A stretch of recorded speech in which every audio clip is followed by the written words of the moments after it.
Hello बच्चों, आइए हम प्रश्न देखते हैं। प्रश्न है हमारा कि निम्न में से कौन सा विकल्प समजात संरचनाओं का सही वर्णन करता है।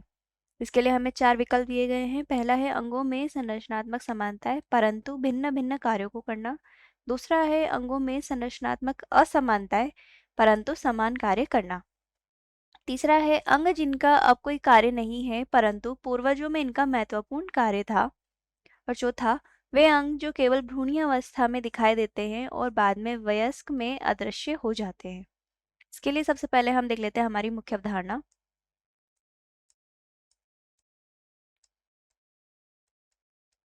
जिसमें हम देखेंगे कि हमसे यहाँ पूछा गया है समजात संरचनाएं। तो हम देख लेते हैं जो समजात संरचनाएं हैं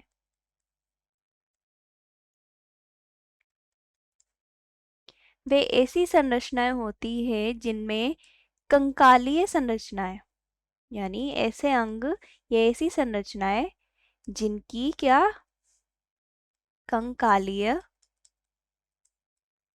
संरचनाएं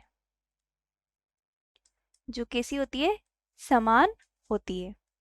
तो यदि हम देखें तो जो संजात संरचनाएं हैं वो ऐसी संरचनाएं होती हैं जो कि उत्पत्ति व विकास में तो कैसी होती है, समान होती है।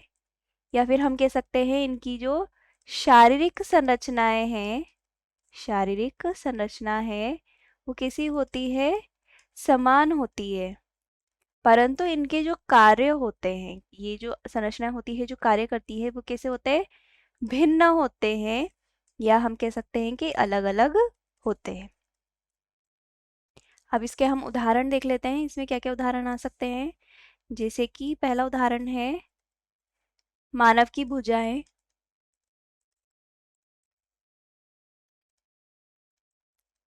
दूसरा है चमगादड़ के पंख,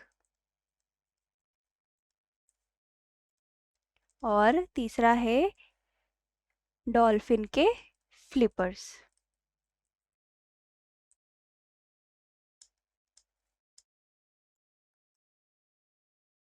तो अब हम इसमें देखते हैं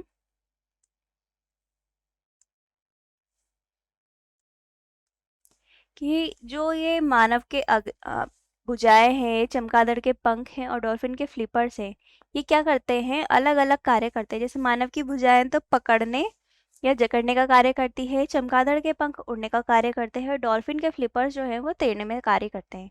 तो इनके जो कार्य हैं वो तो अलग अलग है, लेकिन इनकी जो शारीरिक संरचना है या इनकी जो संरचनात्मक है, जो संरचना है वो सब समान होती है। तब हमारे विकल्प देख लेते हैं। पहला है अंगों में संरचनात्मक समानताएं परंतु भिन्न भिन्न कार्यों को करना। ये जो है समजात संरचनाओं को सही तरीके से वर्णन करता है, इसलिए ये विकल्प सही है। बाकी के जो विकल्प हैं जैसे अंगों में संरचनात्मक असमानताएं परंतु समान कार्य करना, यह समरूपता को दिखाता है, इसलिए यह विकल्प गलत है। दूसरा, अंग जिनका अब कोई कार्य नहीं है परंतु पूर्वजों में इनका महत्वपूर्ण कार्य था, ये अंग अवशेषी अंग होते हैं, इसलिए यह विकल्प भी गलत है। और जो विकल्प है कि ये अंग जो केवल भ्रूणीय अवस्था में दिखाई देते हैं और वयस्क में अदृश्य हो जाते हैं, ये भ्रूणीय अंग होते हैं, तो ये विकल्प भी गलत हो जाता है। तो हमारा जो उत्तर होगा वो होगा विकल्प ए। आशा है आप उत्तर समझ गए होंगे। धन्यवाद।